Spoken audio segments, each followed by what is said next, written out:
All right, so we're here, part two, finishing up our discussion on Bi Cosmos album. Geo finished off the last episode talking about the fact that the lyrics aren't simplified in the sense of like you can read them and kind of get the full message out of them, and that's and as I was saying to close out the episode, I was saying that's like the beauty of music to me. It's why I love it so much. Is that for me? When I really started getting into this, I really learned that there's different ways to truly take in the music, and it's that it's the face value of people who just listen to the music and don't even think about what it's saying. Like they'll listen to it, they'll understand what it's saying, they'll sing along with the lyrics, but they're not truly understanding what the song's saying. They're just taking it at face value. There's the people who look into the lyrics, look into it, know what it's saying, can know what like the lyrics are meaning in certain senses, and then there's like the as you get further down, there's like what I like to do is just looking at those set of lyrics and not only understanding what they're saying at face value, but going beyond that and looking at it and understanding it in the context of the story the artist is telling, the context of the artist's experience in life, from whatever they're talking about on the song and all this, like in terms of Western music, like to give examples, it's like the one example I always give is it's like there's a difference between being able to read a set of lyrics that's talking about how would you say it? Like that's talking about like living in a bad neighborhood with gang violence, and taking it at face value of being like, oh, they're just talking about gang violence and promoting it, and looking at it in an even deeper level and being able to recognize they're talking about gang violence, and it's if when you look deeper into it, it's both the artist's personal experience with gang violence, and here is the like the hidden, like not really hidden, but like the deeper meaning to it of attesting gang violence, and giving a very anti gang violence message, and trying to preach to like perhaps the younger generation against being stuck in that cycle and continuing that cycle. There's a big difference between reading the lyrics and being able to recognize stuff, especially in the context of the story. And if you read, or not even read, like listen to some of the rap music, you might take it as, oh, this person is talking about his like rough beginnings and look at him now. But then in some cases, it's kind of like indiscreetly telling other generations that even if you don't get to like you don't get as lucky as I did and become like this sensation, this rap sensation, you can still, in your own way, get out of where you came from and live a better life. Because I remember one song, it's been a long time since I've listened to rap music, so I can't pinpoint it, but when I was listening to it, it was kind of like those moments where you're like listening to music, but then you suddenly start paying attention to what the artist is saying, and it came off to me that way, and I was like, whoa, I was not expecting that. Yeah, I think like the greatest example I can give to like the situation we're currently like, or like the like setting and stuff that we're like currently talking about. I know it's like recently in years been like used a lot in like memes, so like people don't really take it seriously anymore, which is kind of sad to me because I really like the message. Is Gangster's Paradise by Coolio, because the line that always sticks out to me is when he says what is the line? Tell me, why are we so blind to see that the ones we hurt are you and me? Like the whole song is about that, like how we're saying, like that whole lifestyle of being in a gang, and that line always stuck out to me because it's just like it's him like essentially speaking to his own people, his own culture of like the culture of gang violence, obviously, and like just like kind of trying to get through to them, saying like why do we continue this cycle if the only ones that end up getting hurt is like you and I, like no one ever comes out of this winning, you know? No one wins at the end of any of this. No one's life gets better. We're just stuck in this cycle, and none of us, all of us are too blind to see that, you know? Like no one is willing to see that and accept that they need change, and the change starts by stopping the next generation from getting into this exact lifestyle and continuing the cycle. Hmm. And always, when it comes to gun violence, I know we kind of try to like stay away from talking about these sort of things, or like anything remotely political, but it always kind of like dumbfounded me, because it's when there's a generation and then the next generation, instead of trying to push kids away from joining the lifestyle. I know some people do, and to those people that tell that eager little kid, focus, to stay in school, don't do this, stay in school. I have mad respect for you people, because to those individuals that see a little kid and see, oh, he's the next member of our gang, and then reel him in, and now he's stuck in a lifestyle. Now he's gonna live his life.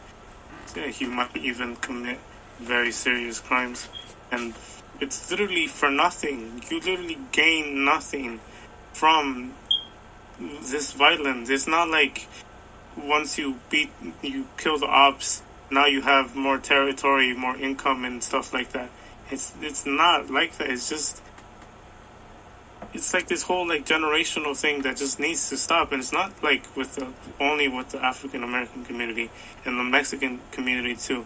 It's literally ridiculous. Instead of telling kids to stay away from it, they're like, "Oh, come here, let me show you something in the back." Because in the neighborhood that I lived at, my group of friends, we would hang out every day, play soccer outside, and then the gang members would come up to us and be like, "Yo, come over here, we have to show you something. Oh, you want to see this gun? I have a gun, you want to see it?" And it's literally like, what are you doing, bro? What are you doing? Like, people should stop doing this. We should honestly all try to be better. Yeah, and especially... Go ahead. Sorry, the thing that like really gets me real mad is how the main thing we're trying to say is like, at the end of the day, what is the point of it all?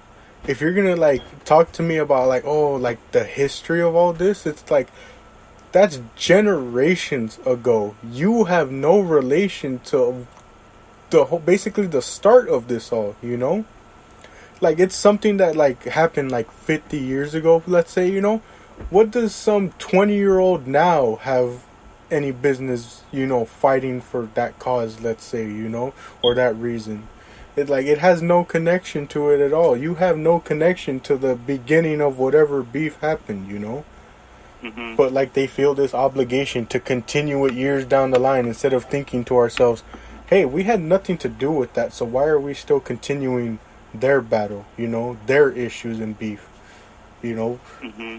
You and I, you know, when it comes to opposing, it's like you and I don't even know each other. We have no issues, but just because of some random person, like generations ago, we're fighting for whatever reason, you know.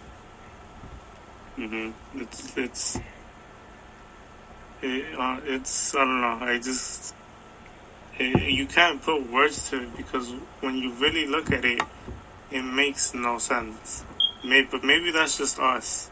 Maybe to them it means something, but to us, like the outsiders looking in, it literally it makes no sense. I'm very thankful, for one, that my parents moved out of that neighborhood, because I know personally I never would have gotten involved, but even people that aren't involved still suffer.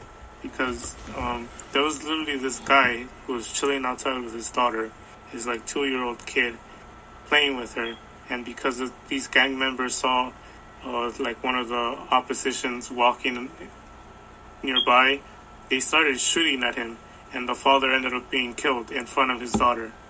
It's like, what are you doing? It makes no sense, but yeah, it's we should really do better. Our generation should do better. That should be our main goal. Instead of doing all this shit posting on Twitter and all of this nonsense, we should really focus on ourselves and our generation and just try to be better and not let previous generations influence us, because at the end of the day they're gonna be dead long before us, long after us, long before, after, After. before, yeah, before. They're gonna die first, and then we're still gonna be alive. So, like, yeah, it literally makes it, yeah. Kind of lost my point there, but we should really go back to the album.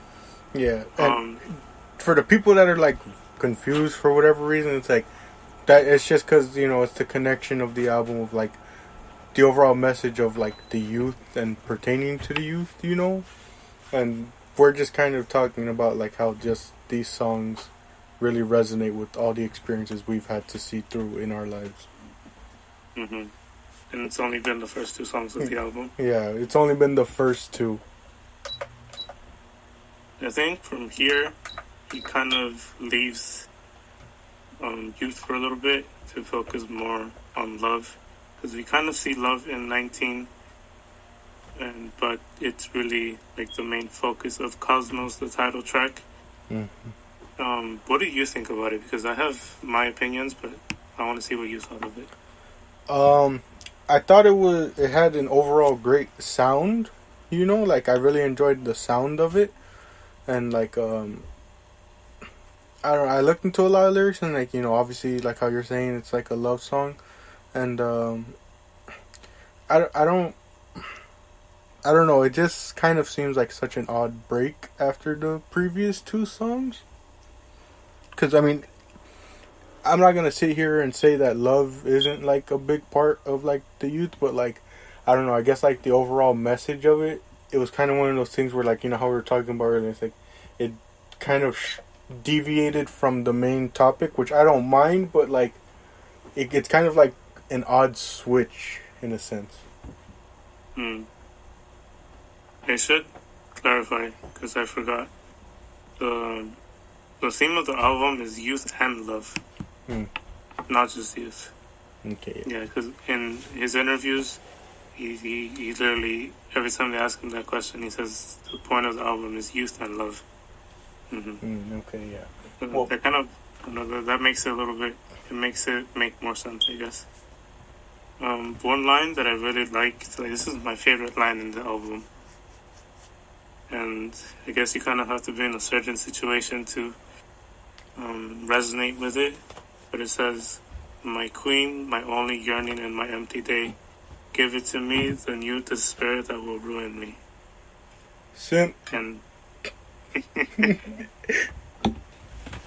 now I'm continue going. yeah, but I don't know. It's like most of his inspiration comes from poetry and watching movies. Like he says in an interview that he watches one movie a day, and that's like his goal, because like the majority of his, literally all of his inspiration comes from poetry, movies, and obviously like other music that he listens to.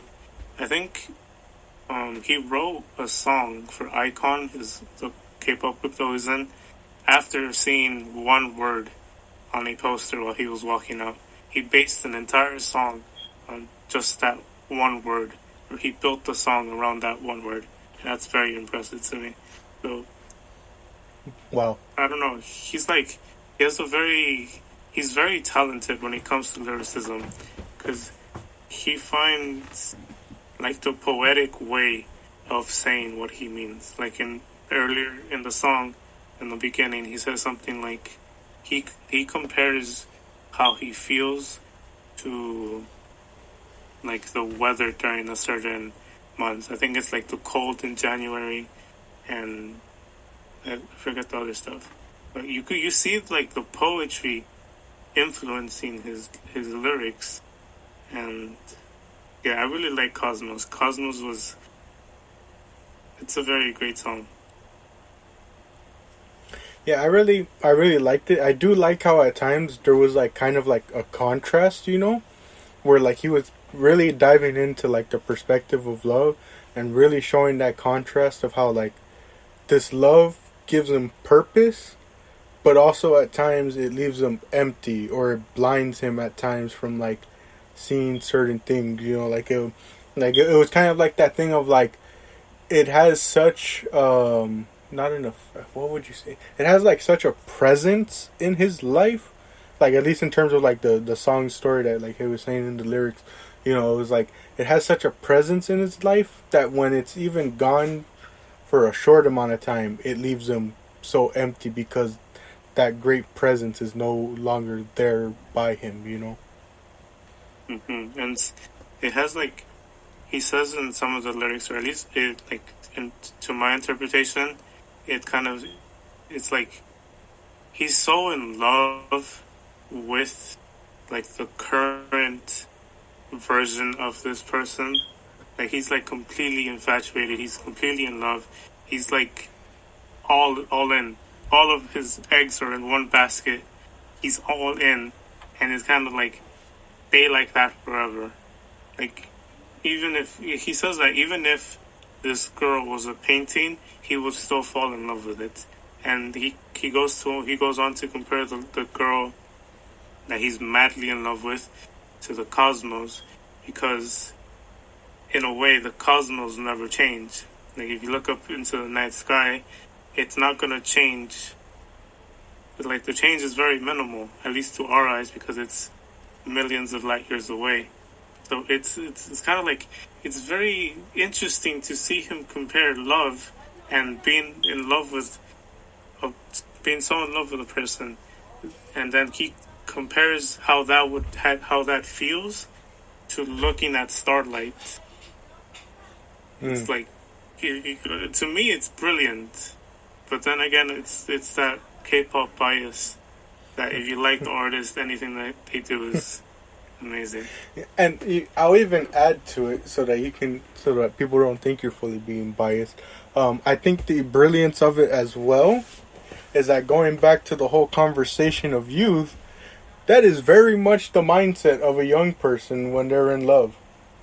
Where completely, dude, completely. Like when you get that crush, or when you feel like love in parentheses, you literally everyone goes mad at her age because it's like, oh, I found love. This is it. This is the one. That's what you always hear from people. Yo, this is the one. This is the one. And he really captures the innocence and kind of like how intense those feelings are. And another line that really it's kind of like exaggerated, but it's beautifully put. I think he says something along the lines of, even her subtle breath drives me crazy, or something like that. And it's very exaggerated, but if you're in that mindset, I'm sure you could relate to it. All I could think about is those memes where it's like the girl just looks at him, he's like, oh, she wants me. But that was definitely a good song, and I think in terms of like watching like the music video, I really enjoyed a lot of the visuals, and it kind of really matched a lot of like the mood of the song. I really enjoyed it, and I will say when it comes to the video, the one thing that came to my mind was like, I feel like this would be a video that is very much can be compared to a Marvel movie in the sense of like it has really great scenes, and it also has scenes where I guarantee you people that like don't like it nitpick certain scenes without like looking into the context of like it's supposed to look like that, instead like they pick it out to make it look worse than it seems. Mm-hmm. Like that scene where they're lowering him on like wires, and like you can clearly tell it is like that's not a scene that like it's supposed to look super realistic in a sense. Oh, during when he's like coming in on the balloons. Yeah. Yeah. Like that was a scene where I was like, I feel like so many people would nitpick that part and be like, oh, the visuals don't look that good, and it's like, that's not the point of that part, you know? Like it's not supposed to look super realistic and stuff like that. Yeah, I really enjoyed the music video too. I think we did a top 10 MVs in my server at the end of 2021, and Cosmos was on it. Hey, write that down. That might be something we do at the end of this year. But really great song. And then we go back with Flame. No, we don't. It's a Nerd next, right? Yeah. It's because when I was doing my notes, I was just writing so many lyrics. I was like, oh, dude, I gotta chill. Like, I think I skipped Nerd and then Lover. Yeah, I don't know.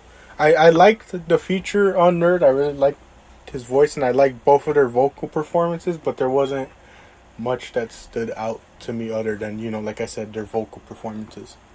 It was kind of like, the message is kind of like being in love with someone but from afar, and it kind of, in the perspective, I guess, because the chorus is just him saying I'm a nerd repeatedly. It's like, like not having like the self-confidence to pursue your love interest because of the way that you see yourself, and lacking, just like, it's the lack of confidence in how a person in that position feels towards the person that they have a crush on. That's how I saw the song. Yeah, and very much, again, perfectly nailing, you know, the mindset of a young person, you know, like, that is something that a lot of the youth go through, and, like, I don't know, I just can't stress enough that, like, conceptual-wise, he really nailed a lot of what he was going for, in the sense of, like, perfectly encapsulating the mind of a young person, and a lot of the thoughts that they have, a lot of the emotions that they go through, you know. Really good stuff. And then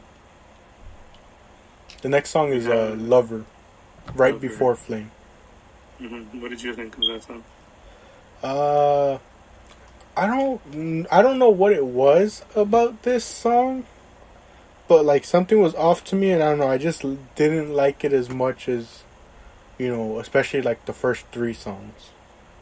There was something off about it. I don't know. I did like the beat switch at the end, though. I think when it comes to this album, Nerd and Lover are, I think, my least favorite songs. Yeah. They're good, but I don't know, they just kind of like, they're not to my taste compared to the other songs on the album. And I like, the message is still good. Because it's like Cosmos, but like on the opposite spectrum.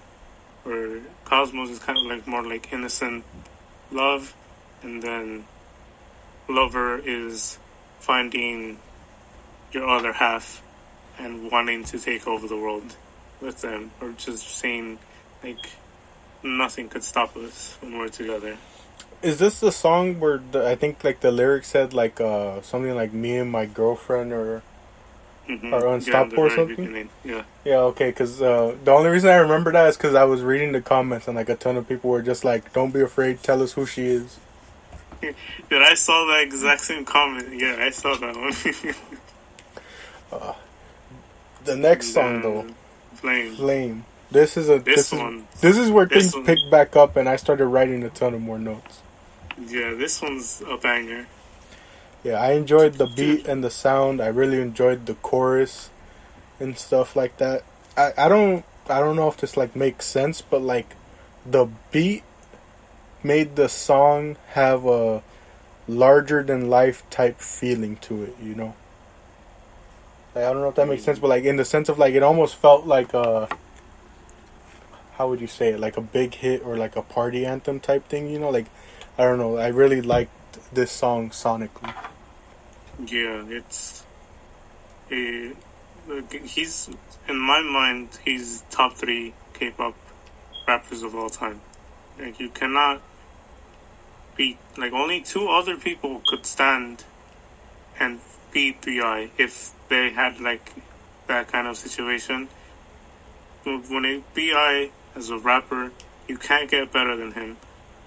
He started his rapping career at the age of 13, went on multiple survival shows, placed like top 3 in most of them, and then went on to Icon, where he literally wrote the majority of their music, the majority of the raps. He has like a long history in just writing lyrics, making music, and you could clearly see that in this album. And Alive and Flame are perfect examples of what he's capable of as a rapper. There's many more songs that could also be used as examples, but in this album, Alive and Flame are top 2. And you really should have watched the concept video for Alive, because he goes from Alive and then it kind of does like a transition into Flame while performing, and it's literally the best thing I ever did. You should watch it afterwards. It's so sick. I gotta check this out for sure. Yeah. One lyric that really stood out to me is, "My own philosophy and ambiguous good and evil. You don't know the essence anyway." And it's kind of like you're dissing someone, but it's like they're too stupid to realize it kind of thing. And I really like that, because you don't see a lot of that in K-pop because of the whole like having to save their image. But whenever like a rapper, usually a soloist rapper, goes out of their way to diss the haters, it's you love to see it. I want to see Twice diss their haters, because I've been recently seeing like what one certain member has been going through, and I'm just like, man, I really want to see that happen. But they have a good image to keep up. I think, what's that song name in their Scientist album? Icon. Yeah, Icon. That was a huge slap in the face to literally all of their haters, anyone who has said anything to them, because like literally one of the lines is, what was it? Oh, the next episode we're gonna talk about that album, because there's a discussion to be had. Definitely. But yeah, what are some of the lyrics that you wrote down for Flame?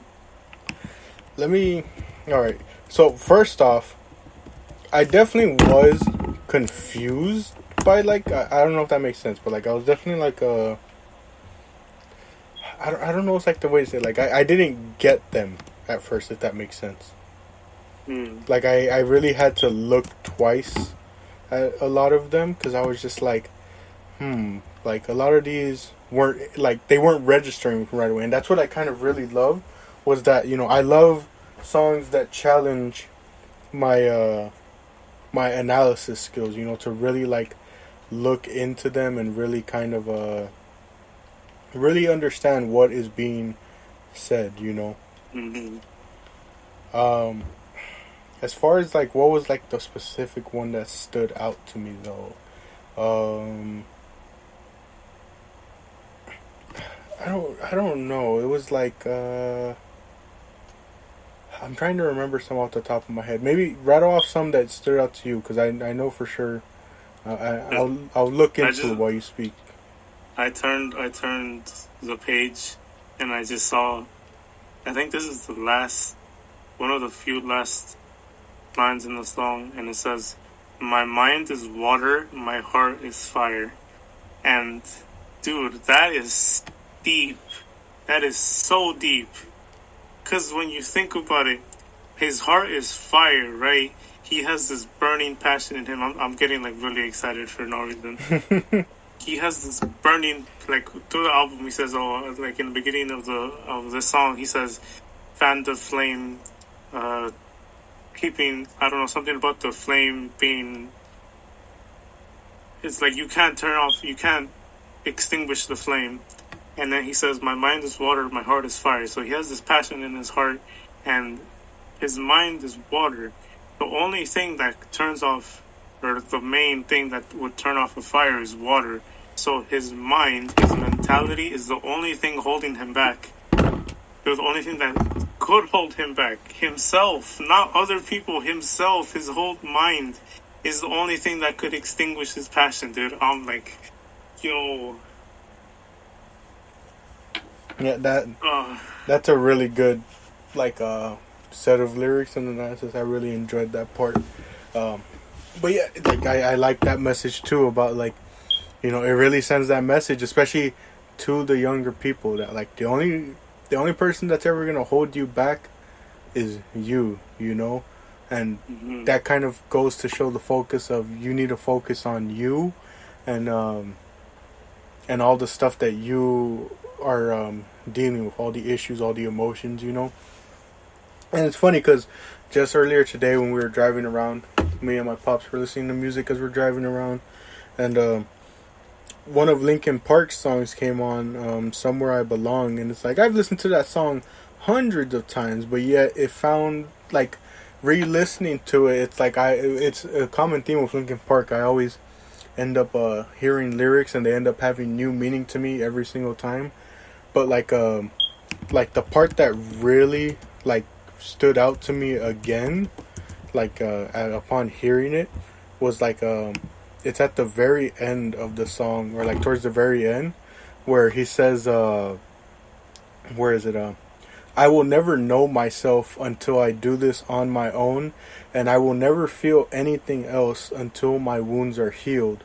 I will never be anything till I break away from me. I will break away, I'll find myself today. And the chorus leads off saying, I want to heal, I want to feel what I thought was never real and stuff. And I think that really does connect to this song, because it's something that a lot of people need to learn. Is like, essentially, no one's lying when they say you're your own worst critic and you're your own worst enemy, especially your mind. You know, it's always going to be the one thing that holds you back.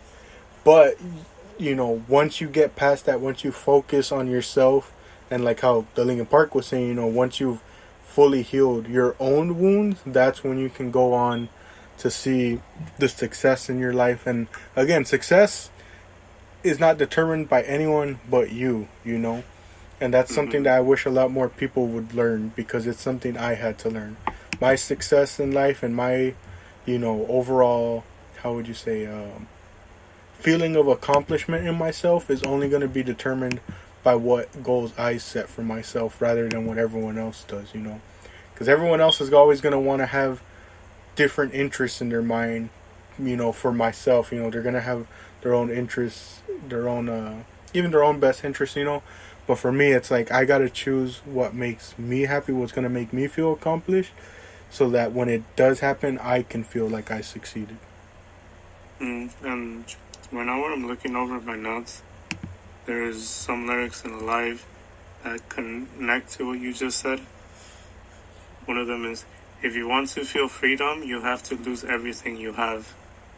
And that kind of connects to what you were saying, because in reality, you are.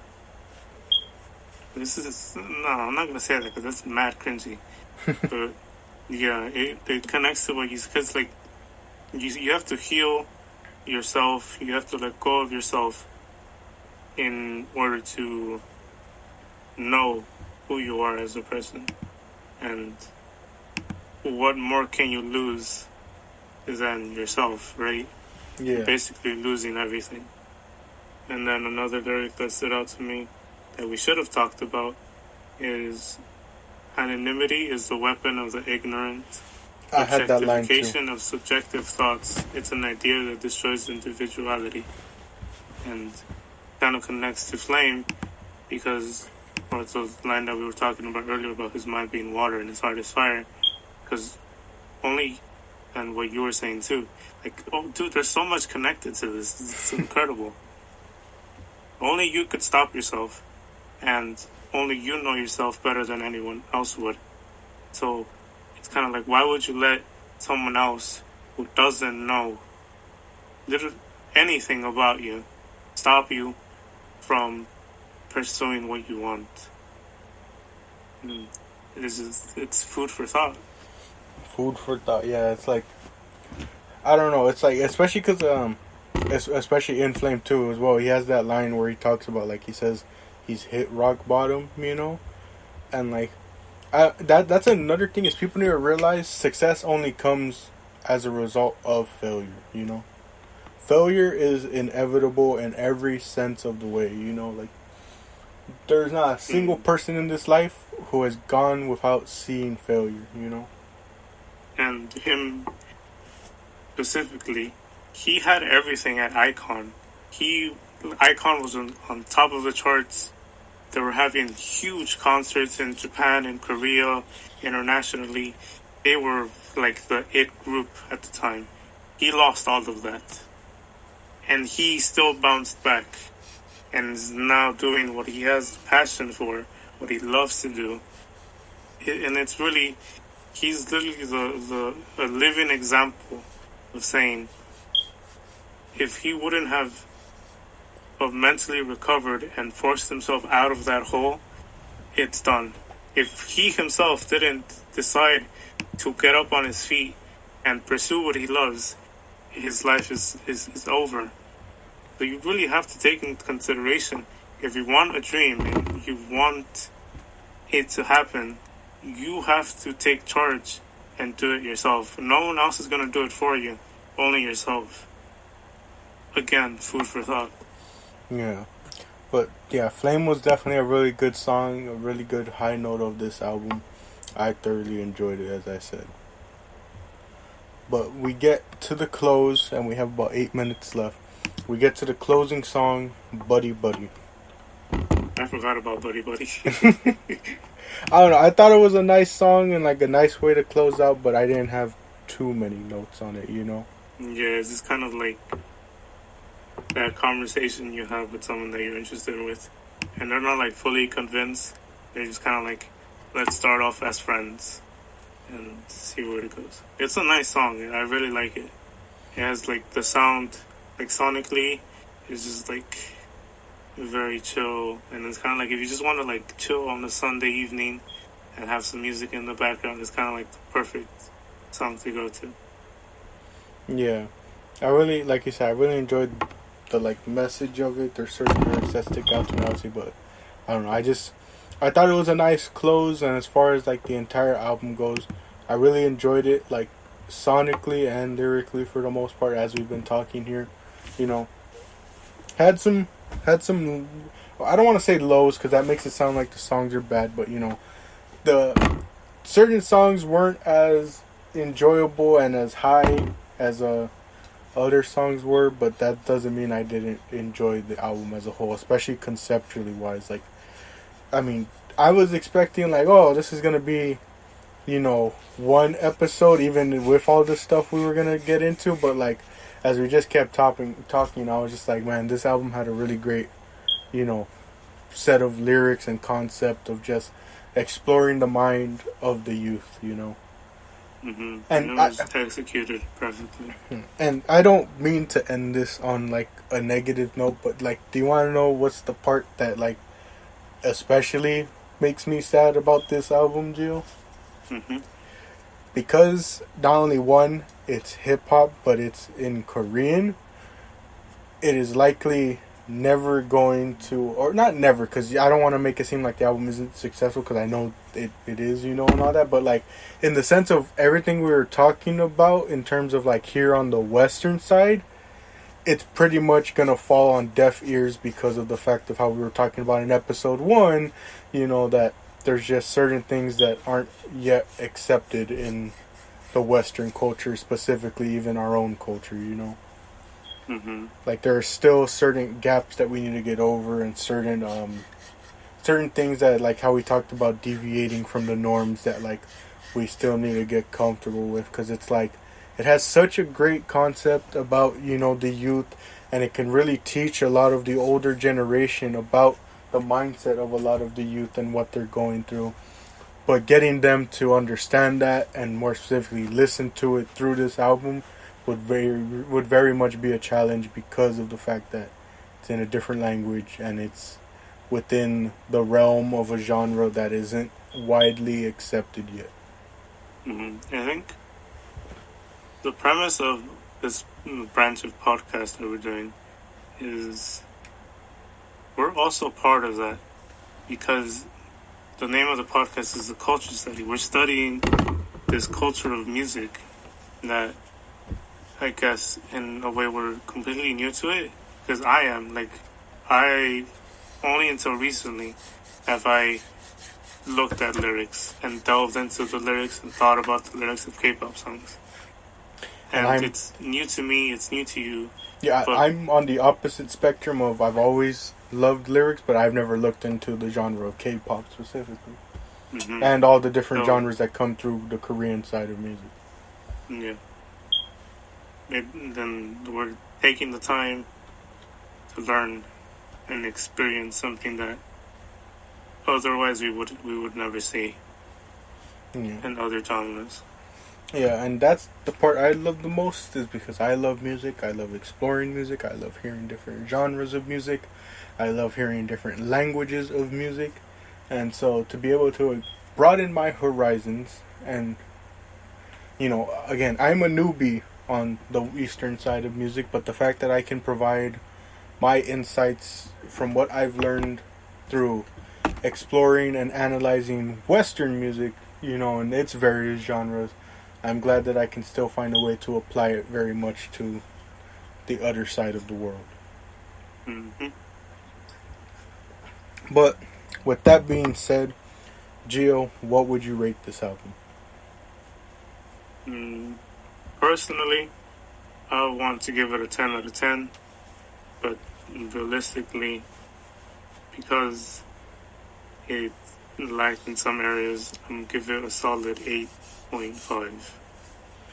I will give it, let me think. Because I'm really thinking about what tracks hit, like what I really enjoyed. Let me see. It's 7 songs. I'm going to give it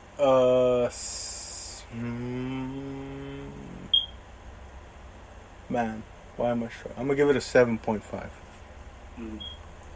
I think I'm fine with that score.